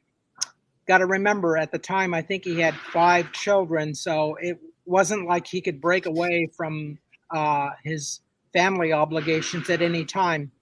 But he was able to get there in June of 68 and do a recreation film. And it was his opinion, using Jim McLaren, who was 6 feet 5 inches tall. And yes, Jim McLaren is really that tall. I met him once in September of 2003. And he's a very tall individual. And they used him as the stand-in for Patty. And it was John Green's opinion that the subject in the movie film was about 6'8", 6 foot 9 inches tall. That was his estimation. Mm-hmm. Now, some people, again, not myself, but some people believe that one of those individuals were shot and killed. I think that kind of comes from not M.K. Davis, but maybe David Paulides. I guess that was the massacre theory. Mm-hmm. No, that's, how can I say that? You could just step away from that. That's just all nonsense. Mm-hmm. Mm-hmm. And the late Bobby Short, I think, put some of this on her Bigfoot Encounters website, and it's just plain and utter nonsense. And I would say pay no attention to that, because back then in '67, that was the whole point, to go get a Bigfoot. So if one of them was massacred, they would have had a body, but they don't have a body, and that would tell you that massacre theory or whatever it was just a bunch of nonsense from the get-go. Mm-hmm. Yeah, I've read the works by Bobby Short, and she was exceptional. She was exceptional in what she did. I've learned a lot. Her Bigfoot Encounters website is still up, and I guess it's being run by relatives of her. Yeah, that's the impression I got, Daniel. When I look at it doesn't look like it's updated often, but it's still up. I've seen it, and yeah, it's a remarkable thing. Now, again, switching gears a little bit. Earlier we were talking about BFRO. Now, I just want to say that BFRO plays an important role in Bigfootery. Do I believe they're accurate? No. That's my opinion. But it's very, very important that we have a clearinghouse somewhat for Bigfoot information out there. What I do not like, in Michigan in particular, I've had threats and all kinds of stuff over over the information that I've collected and gathered. There are some unscrupulous people out there that want that information for no other reason, for bragging rights or for profit, to take that information and turn it into money, sell it on apps and what have you and stuff. I just don't. I don't agree with that. And what do you think about that? BFRO has been around a long time. There is a need for that, I think. What do you think, Daniel? Monetizing the subject? Yes, sir. Well, I think everyone that has any sort of interest in the subject matter today, that is what it's all about, is how can I say this, and I'm trying to be nice, that I think anyone who's into Bigfoot these days is that's their only point, is to monetize the subject. And I don't have any problem with that. This is the United States of America, and we're all about capitalism. So they have that right. Even with me, I have a monthly newsletter, and of course anyone can subscribe, but I can't give away paper for free, and I can't give away stamps for free, and I can't give away envelopes for free, and I can't give away my writing in the newsletter for free. So there is that monetization aspect. Mm-hmm. Mm-hmm. So I don't have trouble with it, because people want to put, they want to get something in return for their time and their hard work. Mm-hmm. Yeah, I agree. And earlier, you and I were talking about the early track record reports by Mr. Crow, and you know who I'm talking about. Yeah, Ray Crow. Yes, absolutely. Yes. And so I believe, if I'm not mistaken, I believe that he started out with handwritten, hand-typed newsletters with stamp and envelopes and things of that nature, similar to what you're doing. So I see your endeavor very nostalgic, in that, it brings me back to the time when this is how Bigfoot researchers reached out and networked with people across the country, North America, Canada, what have you. And that was by paper. This is how they started. This is how they did it. What do you think about that? Well, to each his own. I mean, I guess I could put out a digital newsletter, but that's not me. I want to put out a paper newsletter and mail it out to a membership, and that's what makes it unique. And again, the testimony of my newsletter is the very fact that it's gone on for 25 years.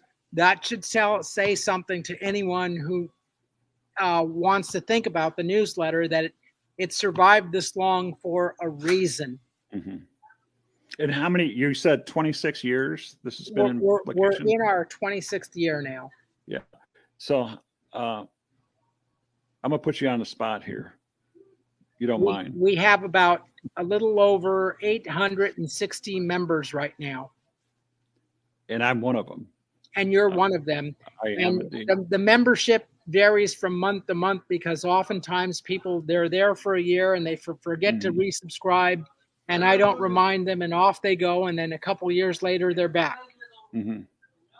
Well, I can tell you that, from my previous experience with the newsletter, you and I spoke about this before. I found some interesting tidbits in there. Very, very good.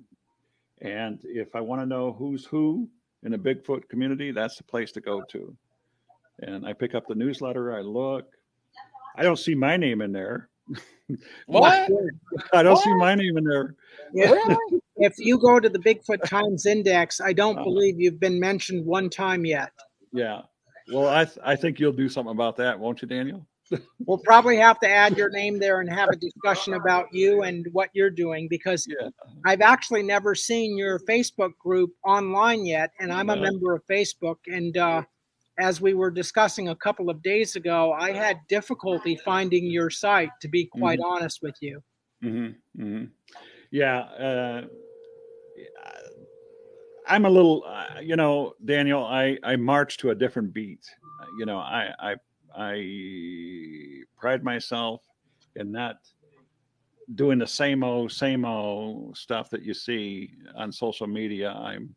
I'm me. I'm an individual with different experiences, come from a different way of life, different walk of life, and I look at this from a different set of eyes than a lot of people. And sometimes it's good, sometimes it's not so good. Sometimes people like it, sometimes they don't. I don't care. I'm here for the ride, and when it's over, I'm happy with that too. I'm blessed to do what I do, and to be where I've been, and that's all I can say about it. Right. You know, but yeah, I really really enjoyed chit chatting with you. Um, one of the things that I've done in the past, Daniel, is when I did retire. You don't know this about me, but before I took that final bow and that curtain call, I felt a need to reach out and do something important for mankind, and that's me. That's I just want to do right by mankind. I want to do right by people, and I felt it was necessary to do what I can to help other people. And I took it upon myself as a private licensed investigator. That's where the word gumshoe guy comes from. In police parlance, a gumshoe guy is the old private investigator who was measured by the amount of gum stuck to the sole of their shoes, and that's how you got around. This is a time before computers and a lot of telephones and stuff. You got out on your feet and you walked and you chit chatted with people. So using that skill, that experience, I went out and looked for a missing individual from Ohio. I live in Michigan. This individual was from Ohio, and he disappeared down south. And I went voluntarily. I went out and used my time, my off-duty time, to hunt down this individual that had been missing about 31 years, between 30 and 31 years. And in doing so, I met some wonderful people.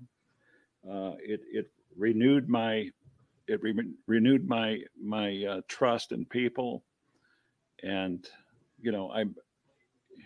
people aren't all bad. There's a lot of good in human beings all across this country. You just have to go out there and look. They're there. From the standpoint of seeing a lot of bad, there are good people out there, and there's good people out there willing to help people. The moment these people down there in Louisiana learned what I was doing, in a passion of free gratis, paying it forward, they were ready, more than ready and willing to do the same for me. And they offered DNA test kits for me. They offered to test my DNA samples to look for this individual. They knew what I was doing. They knew I wasn't profiting off of this. And they were willing to do their role, their part, and they did so. But a long story short, in less than 21 months, I was able to locate this missing individual. And to this day, his case remains a cold case, unsolved. He was a homicide victim. And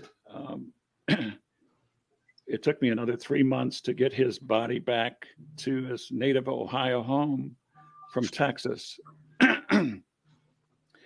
And his family asked that I eulogize his funeral service, and I did. The day after I did this was the day that I retired. And I thought that was the time for me to make my curtain call and say, this is enough. I've had enough. And that's when I stepped away. When I stepped away from that stuff, there was a lot of uncertain questions that I had that were unanswered. And that's what brought me in contact with David Pallades. In a couple phone conversations that I had with him over these questions. And when I did that, I made contact with a gentleman out of Michigan, Bob Daigle, who was a well-known pioneer in Bigfootery in the Michigan area. And I asked him, I said, what is this stuff about Bigfoot, Sasquatch? What is it?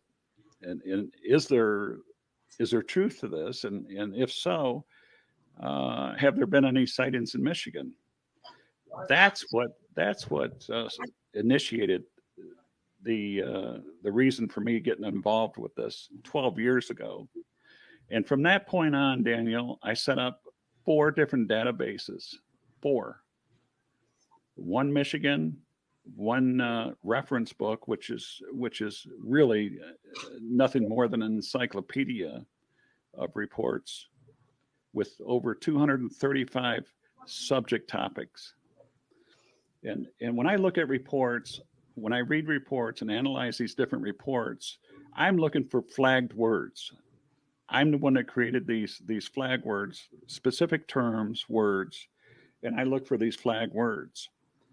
When I find these flag words, I note it on these reports and I put them into that category and populate these databases and stuff.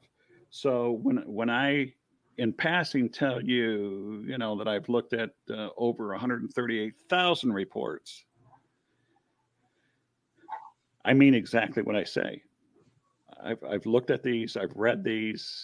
A lot of them I can't possibly recall all the dates and times of all these different reports. But when you mention reports like you did tonight, I recall seeing the same thing that you did, but I look at it differently.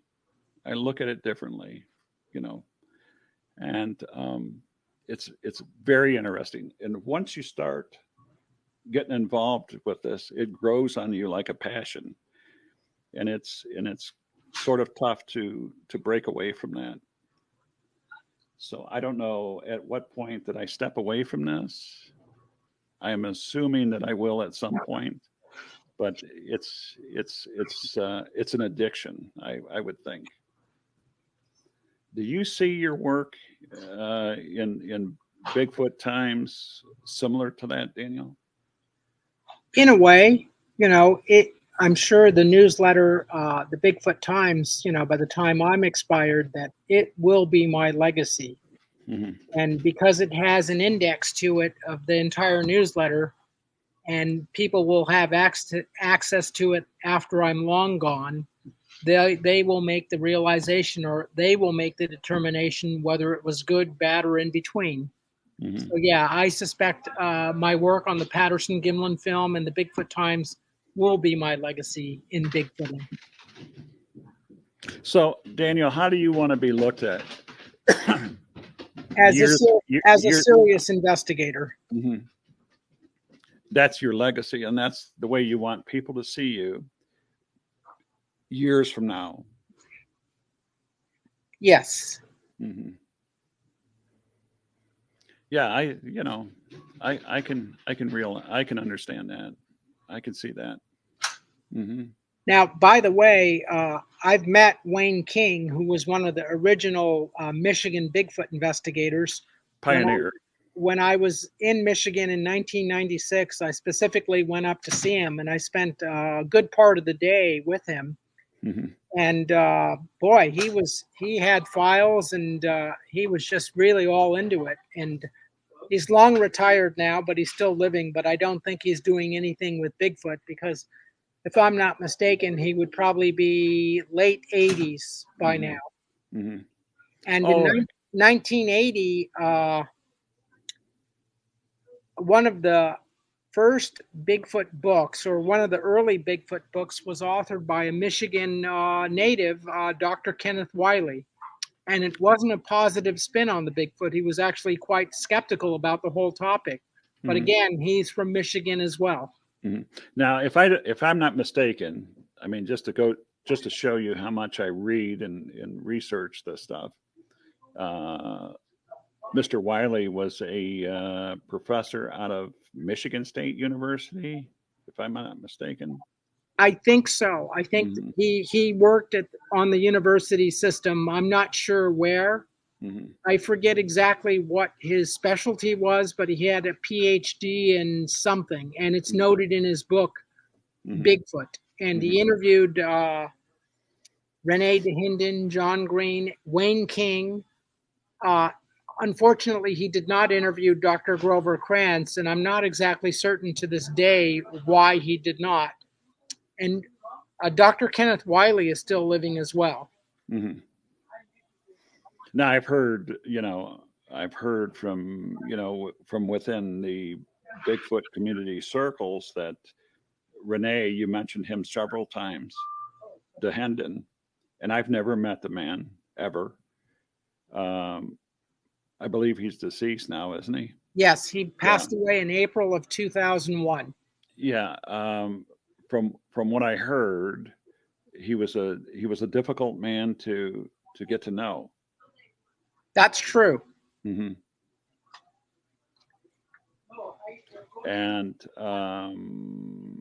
it's just he knew his business, but he was not the type of person that allowed people to get close to him and to know him. I guess it just depends, because he was how could I say it? He didn't really gravitate to everyone. He just gravitated to a few people, and that's just who he was. He was divorced, and he had two sons. His two sons are still living. His ex-wife has passed away as well. Now, turning our attention to missing persons. What do you know about missing persons involved in Bigfootery and missing persons? Not a whole lot. I mean, I'm sure David Paulides, his thesis that some of the missing people that go missing, maybe Bigfoot was involved, but I don't know if it's ever proven, what percentage of the people that actually go missing are Bigfoot related, but I suspect there might be a few. I agree, Daniel, and that's a nice way to put it. I really agree. I have an opinion on that. Number one, I'll tell you right now, when I retired in good standing. Me. And I've read 4 of his books. I've bought 4 of his books, read them, probably more than 2 or 3 times each. I don't believe that all the missing people out there are Bigfoot involved. I do not believe that. There are a lot of reasons why people disappear or go missing, and I will say that they can be any combination of crime, human trafficking, mental illness, depression, suicide, misadventure, maybe getting lost someplace, miscommunication, ritualistic involvement, volunteer missing, which is very possible, and other animals, predator animals, bear, cougar, whatever you want to say. But that's a whole list of possibilities and probabilities. But I don't believe that all the people that go missing are a result of Bigfoot, Sasquatch. I don't believe that. However, I do believe that, as you've alluded to earlier, Bigfoot does what it does. I don't know what their temperament is, but yeah, they have some hand in some of this stuff too. There are 2 famous cases, and they actually come during the same time period, 1924. One is the very famous case of Albert Osman, who was on a prospecting trip in British Columbia, and he was quote unquote abducted by a male Bigfoot. And he got the impression that the whole reason for the abduction, that he was the intended mate for one of the offspring that he had. I don't know that for sure, whether his analysis or his point on the case is valid, but he was abducted. At least that's what he says. And another famous case, I think, from Washington State, the guy's name was Harry Muchalot, and he was mentioned in Peter Burns' book that was published in 1976. And he also claims that he was abducted as well. And so the idea of abductions or people missing, that goes back to 1924. And if I think with newspaper archives that are online now, that you could probably find cases that are even earlier that may in fact be related to Bigfoot. That's interesting. You mentioned newspaper archives. You know, as a private licensed investigator, that is one of the resources I used, and I agree wholeheartedly with your last comment. That particular resource boasted of over, I don't know, 1 million or 1 billion news articles. It was an incredible amount. You pay a subscription and you can do any investigation, any background. If they've been in the news, you'll find them in there someplace. But Yeah. that was an incredible resource. I'm familiar with both of those incidents that you spoke of. One in particular, whether it was Osman or Muchalot, he used chewing tobacco as a means of escape. He gave the Sasquatch some chew, and the Sasquatch took the whole can and dumped it in its mouth and became dizzy, and it was his time to leave, his time to escape. Saying that, there's other similar accounts that go back to Native American Indian females that had been taken.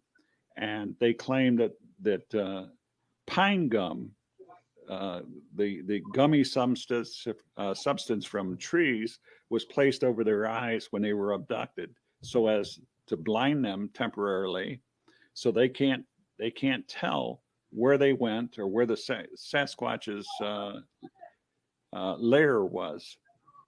And their intent with that female was to breed with male Sasquatch, which takes me to this point. In my research, in my study, I've come across many reports of Sasquatches that look like gorillas or described like gorillas. I'm talking about hairy face, hairy bodies. Many reports of Sasquatch that look like Wolfman, you know, like the Hollywood rendition of Wolfman. And then there's other reports, including my own experience, where the individual was extremely hairy except for the face. The face had no hair, or very sparse on the face, and it looked very, very human, albeit but for the pallid pink complexion that it had. You couldn't tell what you were looking at by looking at these things. So there's reports of blue-eyed, green-eyed, blonde-haired, even African in appearance Sasquatches that are similarly eerily related to people that we see on the street, whether it's a blonde-haired person or a black individual. So I have to believe that there's some kind of mixing going on between humans and Sasquatch. What is your opinion on that?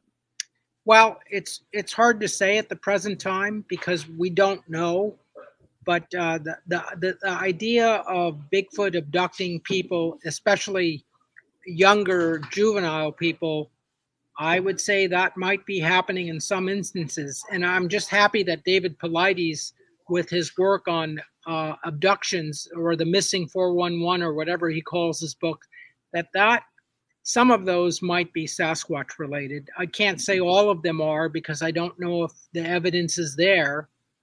I honestly, I can't say that I've read any of the missing books that he's produced. The only books that I have that he has produced are the first two ones that were specifically on Bigfoot. Mm-hmm.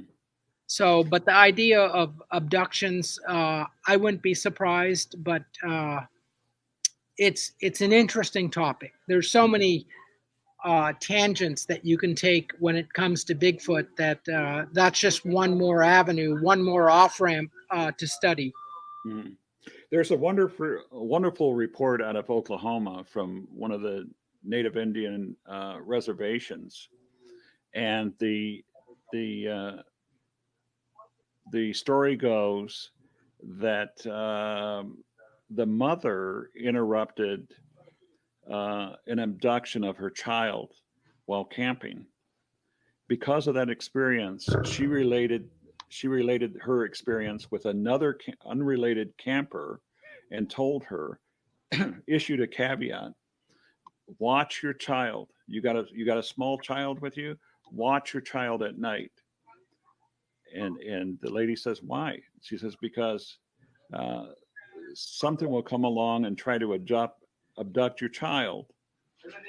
And in further reading into this, in some of these instances, it is believed by some in the Native Indian circles that whenever a Bigfoot Sasquatch lose an infant, they will try to go out and get another infant, whether it's a human being or not, to replace that missing child. And in this instance, the camper, armed with the knowledge and the forementioned, was camping one night, she reported. And she says that at night there was a long, hairy arm that came in there, and she said she felt her baby sleeping bag moving out of the tent. And she woke up. She encountered and confronted a Sasquatch pulling this child out of the tent. So when we talk about abductions and stuff, I find it very, very interesting. Now, whoever the author is that wrote these books or writing these books on these abductions and stuff, I'll say this, and I've read a number of them. One of the things that I find, and nobody has ever asked me, hey, Val, come in, would you look at these things and tell me what you think about these things? Nobody's ever come to me and asked me what I think about this. But what I've noticed, in part of the stuff that I do, I look for patterns. I look for patterns that repeat themselves, whether it's a Bigfoot report, an innocuous report. I look for patterns. That's what a profiler does. That's what I do. I look for repeating patterns that happen over and over again. And one of the things that I notice in a large portion of these missing persons reports is this: whenever I'm talking about a large amount of activity stirs up when somebody goes missing, the chances of that individual being found alive are much greater than if a homeless poor person with no money, no affluence, nobody caring about him or her, the chances of him being found or her being found is nil. Very, very, very, very seldom is he or she found alive if they don't have the money and the affluence and the importance, for all the searchers, the police, the activity, the noise, the helicopters, ATVs, and so forth. The chances of them being found are nil to void. Now, wasn't the case of Amy Smart? Wasn't she abducted? I believe she was. Yeah, but she was abducted by people though. But Mhm. had she not been ever found, that could have been one more report for David Paulides to put in his book. Mhm. And that was a very famous case that we all know about. Well, some of the cases that I've come upon uh, that I found interesting was in these cases where the victim, the missing person, whether an adult or a child, uh, they become very very confused. They can't talk. They can't explain where they've been, how they got there. Most of these people are found naked. The clothes are missing. Most of these people are found with unexplained scratches. Scratches. Um, some of these people, in a state of excited utterance, say that they've seen people. People. We were talking earlier tonight about whether we consider Bigfoot, Sasquatch animals or forest people. And some of these victims have said, these strange people were talking a strange language, and I was scared, and I was running from them, and I was hiding from these people, and they were looking for me. Um, on the other hand, there's reports. There's one report in particular I found extremely interesting. Is a report of a lady whose father was a pastor. They went to church. She went home. Her father stayed at church, talking with congregants. She went home, and she disappeared. And when the father comes home, his daughter is missing. She's probably, I don't know, I can't remember now, but she might have been in her 20s. Young woman of childbearing age. She turns up missing.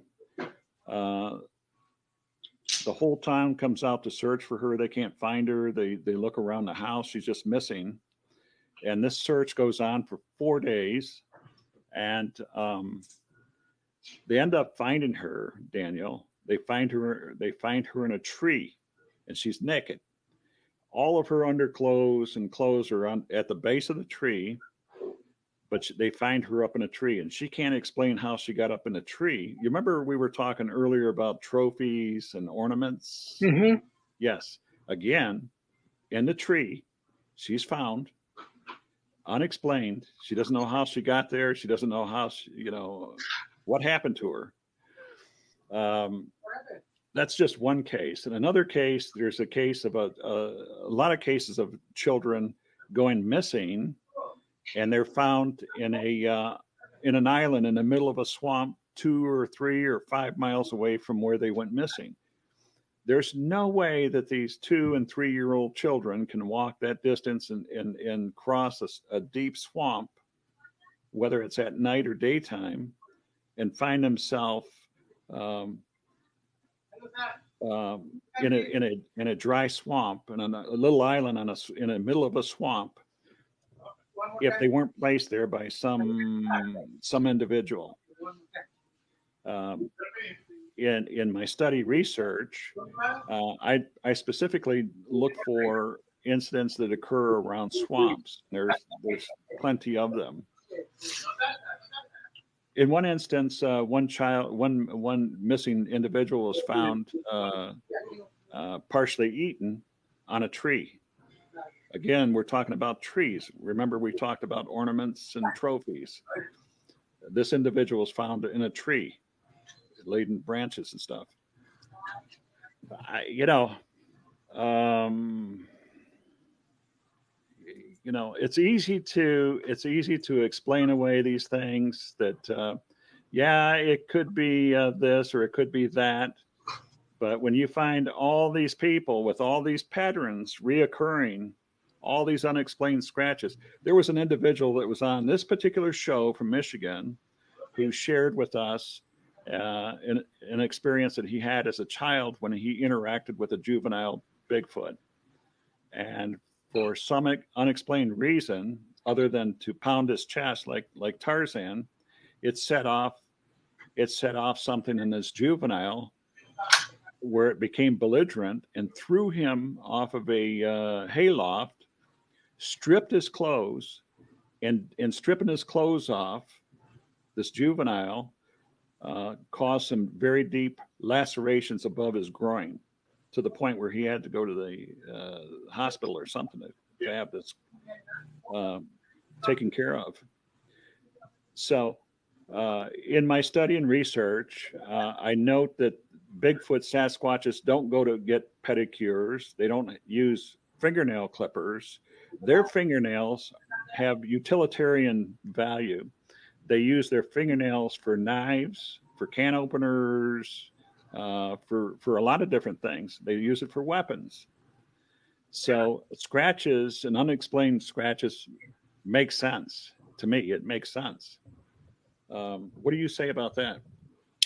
Yeah, I'm pretty sure that all of that is happening, and I don't have any reason to doubt it that this type of activity can take place, especially where you find a young juvenile individual, a person stranded, say, on an island or high up in a tree.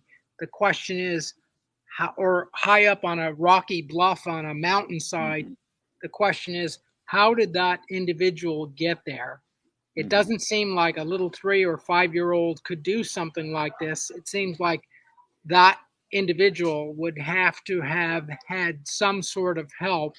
Mm-hmm. And it seems like likely that Bigfoot could be the solution to the question. Mm-hmm. Mm-hmm.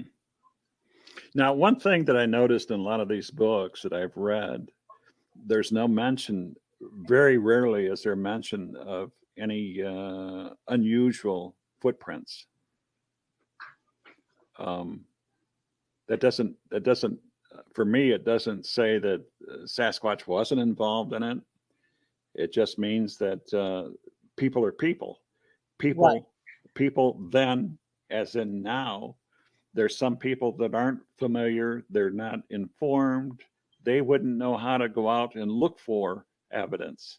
Well, I will say something about the woods in general in North America, because we've all been in the woods, that there are a great many areas of the woods that it's just not conducive to leave tracks, Mm-hmm. especially if you're in a rocky environment or a Mm-hmm. very heavy tree covered environment where you have a lot of tree uh, leaves that have fallen, that oftentimes you just do not see tracks whatsoever. Mm-hmm. But that doesn't mean a Sasquatch could not have been there. Or say for instance, you take a hypothetical, a 5-year old little boy being stranded on a high rocky ledge. You know, if a Sasquatch was behind that, going up to that point, it's not very likely that that Sasquatch would have left tracks Mm-hmm. because it's all rocky, hard substance. Exactly. Now, again, I tell you that, I don't walk to the same beat as a lot of people. I look at things a little differently. I've talked to people before, and I ask them to try, when they're out in the woods, when the ground is covered with leaves and twigs and debris, forest debris. If you don't carry a battery powered leaf blower, then carefully take the time. If you suspect this is a tract area of Bigfoot, Sasquatch, what have you, take the time to carefully lift the leaves up, look underneath, because of the weight of these things will leave an impression in the soil. And oftentimes, you'll be surprised how many times they come back and tell me, "Oh yeah, Val, I see tracks there." All you have to do is look. That's all you have to do is take the leaf blower and blow the leaves aside until you reach the soil surface and look under there. You'll see some impressions there if they're there. Um, on the other hand, in my area where you have dry in the summer, you have dry agricultural fields uh, where you think you have impressions. Bring some flour with you. Flour. if you see an impression there, take the flower and just blow it into the impression.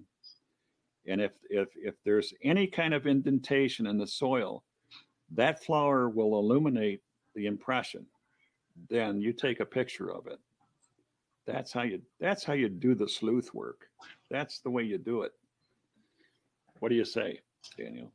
I agree. I mean, you as a police officer would probably know far more of forensic techniques for collecting evidence or discovering evidence than I would. Mm-hmm. I look at this stuff. It's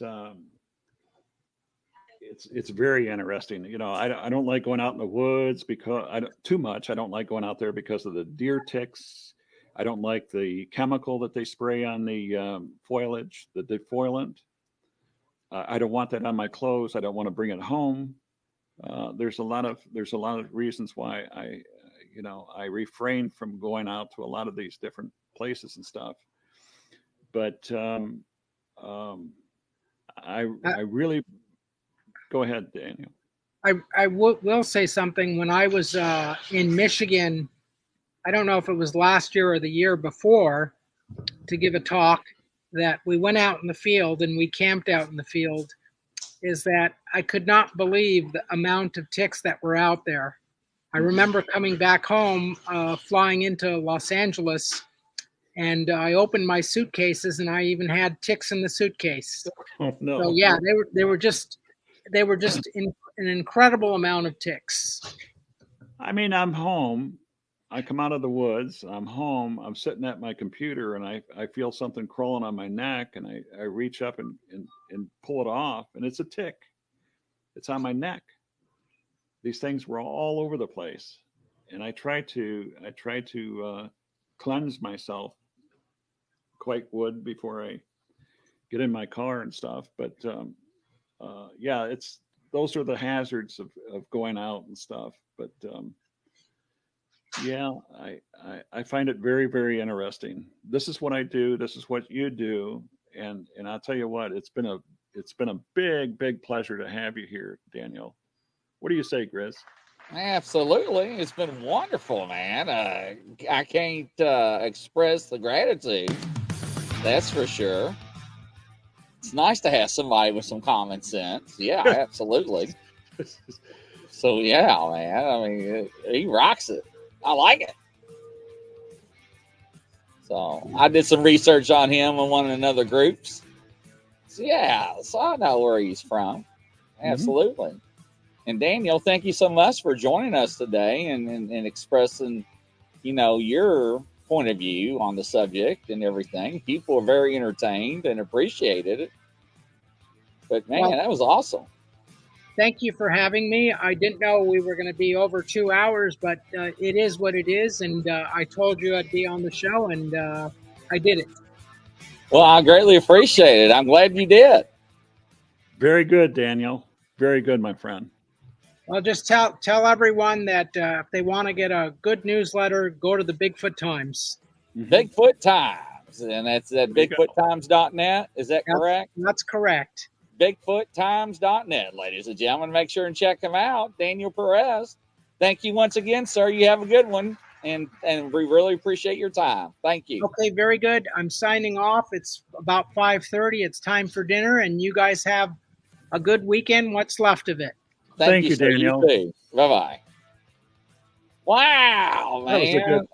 Yes. Wonderful, man. Wonderful. So, yeah, that really very interesting there. So, yeah, I mean, what else can you ask for?